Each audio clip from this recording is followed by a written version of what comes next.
Assalamualaikum warahmatullahi wabarakatuh. Gimana kabarnya? Semoga tetap sehat semuanya ya. Alhamdulillah, pada kesempatan kali ini saya akan menyampaikan materi tentang tata cara bertayamum. Sebelum saya menjelaskan materi tersebut, saya akan memberi sedikit ulasan terkait tayamum. Bagi umat Islam yang melakukan sholat dan ibadah lainnya, kita diwajibkan untuk berwudu terlebih dahulu. Dalam berwudu, salah satunya yaitu memiliki syarat yaitu dengan air. Namun, pada kemungkinan besar pada saat kemarau, kapasitas air berkurang. Gimana antisipasinya? Ya, kita menggunakan yaitu dengan tata cara bertayamum. Ya, jika tidak menemukan air untuk berwudu di saat kita musim kemarau, maka kita diberi keringanan untuk melakukan tayamum. Tayamum, apa itu tayamum? Tayamum itu kegiatan bersuci menggunakan debu yang suci. Menurut bahasa, tayamum berasal dari bahasa Arab yaitu al-qasdu atau menyengaja atau menuju. Istilah tayamum adalah mengusap tanah yang suci pada wajah dan pada kedua tangan sebagai pengganti wudhu atau mandi wajib dengan beberapa syarat dan rukun tertentu. Baik, selanjutnya yaitu tentang syarat-syarat tayamum. Yang pertama yaitu sudah masuk waktu sholat. Yang kedua yaitu sudah berusaha mencari air tetapi tidak mendapatkannya. Jadi ketiadaan air itu harus dibuktikan setelah melakukan pencarian dan pencarian itu dikerjakan setelah masuk waktu sholat. Yang ketiga ada uzur, sakit, bepergian, dan lain-lain. Maksudnya, misal kita sakit, yang mana kita tidak boleh terkena air. Bila terkena air, sakit kita akan menjadi lebih parah. Kemudian, yang keempat yaitu menggunakan debu atau tanah yang suci. Maksudnya, tanah yang digunakan harus benar sifatnya yang berupa lembut, bersih, maksudnya tidak berbau, lalu tidak tercampur pada tepung atau kotoran lainnya. Selanjutnya kita yaitu menjelaskan tentang tata cara bertayamum. Oke, baik, yang pertama itu mengambil debu yang suci lalu menghadap ke kiblat dan berniat. Niat tayamum yaitu nawaitu tayamuma listibahati sholati lillahi ta'ala. Artinya, aku berniat tayamum agar diperbolehkan sholat karena Allah. Yang kedua yaitu setelah tangan menyentuh debu kemudian tangan ditepukkan 1 kali lalu ditiup. Yang ketiga yaitu kemudian diusapkan kedua telapak tangan dan pada wajah. Yang keempat yaitu ambil debu suci dan tepukkan 1 kali lalu usapkan tangan pada sampai siku. Kemudian usap bagian seluruh tangan dengan cara gerakan memutar, lalu usap bagian pergelangan tangan hingga ujung jari. Kemudian usapkan debu pada tangan kanan dan tangan kiri secara berulang kali. Oke, mungkin dari penjelasan gambar-gambar tadi kurang memahami pemahaman anak-anak sekalian ya. Di sini saya akan memaparkan sebuah ilustrasi video dari tata cara bertayamum. Ya, sama saja seperti tata cara yang saya deskripsikan tadi. Awalnya kita yaitu mengambil debu atau yang suci, entah itu dari tembok atau hal lainnya. Mungkin kalau berpergian kita bisa mengambil debu itu di bangku kursi transportasi tersebut. Kemudian kita niat, entah itu niat kita dalam hati maupun kita ucapkan. Kemudian setelah itu tangan menyentuh debu tersebut, lalu ditepukkan 1 kali, lalu kita tiup, kemudian diusapkan kepada telapak tangan, lalu pada wajah. Kemudian ambil debu suci lagi, lalu tepukkan 1 satu kali lagi, kemudian kita usapkan pada tangan sampai siku.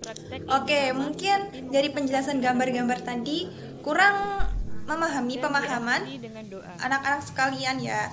Di sini saya akan memaparkan sebuah ilustrasi video dari tata cara bertayamum. Ya, sama saja seperti tata cara yang saya deskripsikan tadi.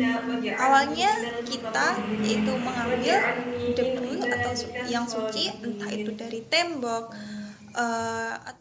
Dari tata cara yang saya sampaikan dari segi ilustrasi maupun dari video, kita simpulkan bahwa rukun tayamum itu ada 4. Yang pertama yaitu kita niat, entah itu kita niatkan dalam hati maupun kita ucapkan langsung secara lisan.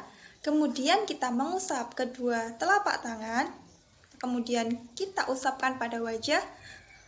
Ketiga yaitu mengusap kedua telapak tangan, lalu kita usapkan pada tangan sampai siku dengan menggunakan debu yang lalu berkaitan dengan tata cara bertayamum. Ada tidak sih sunah-sunah tayamum? Tentu saja ada. Sunah-sunah tayamum yaitu pertama membaca basmalah dengan bacaan Bismillahirrahmanirrahim. Yang kedua yaitu kita meniup atau menghembuskan tanah dari kedua telapak tangan agar tanah atau debu yang di atas tangan kita menjadi tipis. Ketiga, membaca doa selesai. Doanya sama seperti doa setelah wudhu. Perkara yang membatalkan tayamum. Adapun perkara yang membatalkan tayamum yaitu pertama, semua yang membatalkan wudhu. Jadi, yang membatalkan tayamum itu adalah yang membatalkan tayamum juga. Seperti bersentuhan dengan yang bukan mahramnya, muntah, tertidur, aktivitas ekskresi, menyentuh kemaluan, mandi yang bersifat wajib. Lalu, apakah makan membatalkan wudhu? Mungkin dari sebagian kita seringkali mendengar pertanyaan yang seperti itu. Jadi, meskipun tak memiliki dalil yang kuat, memakan daging unta setelah wudhu adalah hal yang membatalkan wudhu. Sementara, selain daging unta diperbolehkan. Kemudian, sementara terkait pertanyaan menangis apakah membatalkan wudhu, jawabannya yaitu tidak ada dalilnya. Namun, saat kita melaksanakan wudhu atau bersuci dengan cara tayamum, berarti kita sudah siap melaksanakan ibadah sholat. Alangkah baiknya apabila kita menunaikan ibadah sholat dengan hati yang gembira. Kemudian, lalu ada pertanyaan lagi. Mungkin dari sebagian kita tidak asing dengan pertanyaan apakah minum membatalkan wudhu. Jadi, jawabannya yaitu tidak ada dalil yang menyatakan bahwa wudhu itu batal dikarenakan minum. Jadi kalau semisal kita minum seperti minuman keras, alkohol, atau lainnya yang bersifat memabukkan, itu bersifat batal. Hal ini dapat menghilangkan kesadaran seseorang. Begitu juga dengan rokok. Sebaiknya dihindari usai berwudu. Lalu kalau tidur itu mengakibatkan wudunya batal karena hilangnya kesadaran. Kedua yaitu melihat dan menemukan air sebelum mulai mengerjakan sholat. Apabila tayamum itu disebabkan lantaran tidak ada atau tidak mendapat air, bukan lantaran sakit atau yang lain, apabila melihat atau mendapat air sesudah takbiratul ihram saat sudah memulai sholat, maka tayamumnya sah dan sholatnya diteruskan. Ketiga yaitu murtad, yaitu keluar dari agama Islam atau kita sebut dengan kafir. Demikianlah yang dapat saya sampaikan terkait materi tata cara tayamum.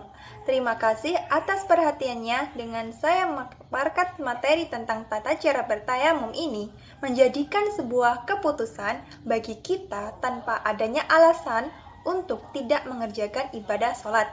Meskipun pada umumnya pada waktu ibadah sholat, kita bersuci menggunakan air. Namun jika tidak ada air, kita bisa bersuci menggunakan debu. yang mana bersifat suci, dan Allah telah